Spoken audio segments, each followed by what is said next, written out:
Take a break from your busy schedule and join Harold Sala for Guidelines, a 5-minute commentary on living. In recent years, self-esteem has been touted as the answer to many of the problems confronting people. There is this idea, says psychology professor Roy Baumeister, that raising self-esteem will help prevent crime, drug abuse, and teen pregnancy. But the links, he said, are weak, tenuous, and inconsistent. The professor, along with 2 other authorities, published data from various studies on aggression, crime, and violence, which spans a period of over 70 years. Their research is some of the most definitive ever done on the subject. Their conclusion is that self-esteem is not the answer. To the contrary, they prove quite conclusively that, quote, people with violent impulses suffer from excessive self-esteem, whether it is the schoolyard bully, the husband who abuses his wife, or the driver who makes obscene gestures and then tries to run you off the road. Okay, if low self-esteem were an underlying cause of violence, contends Baumeister, then shy, self-depreciating, insecure, and depressed individuals would be the ones causing trouble in society today.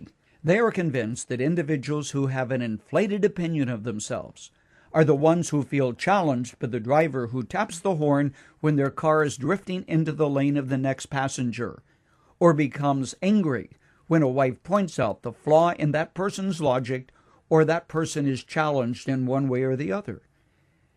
I'm convinced that knowing who you are in God's sight and understanding His viewpoint is the key to the whole issue. What Baumeister is saying is that what some people think of as self-esteem is unvarnished ego and pride, and this spells trouble when it comes to relationships.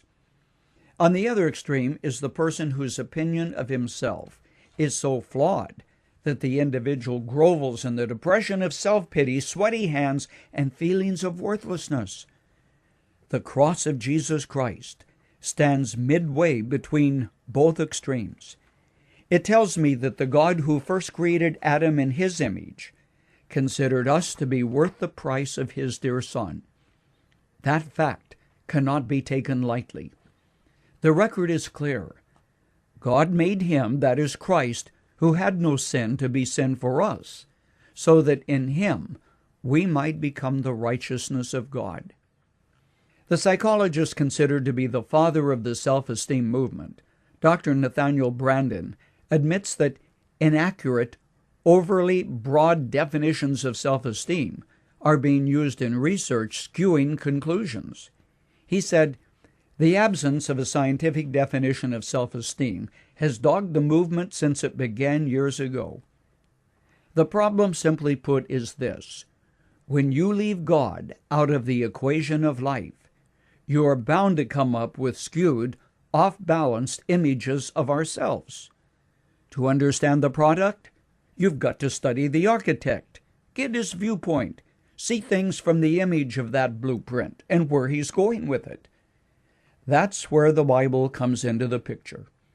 And an understanding of human nature will never be balanced until we view life from the perspective of Him who created us.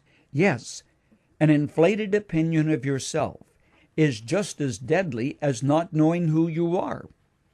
God not only condemns strong pride, but the self-depreciating mentality of those who fail to recognize the Spirit of God indwelling you makes you a person who can accomplish what God wants you to in a manner that is pleasing to our Father."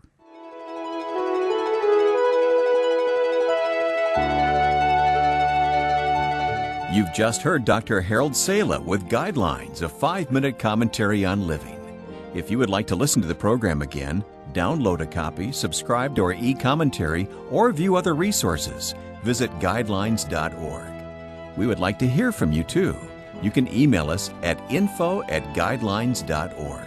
That's info@guidelines.org. Thanks for listening, and we invite you to join us again for the next edition of Guidelines.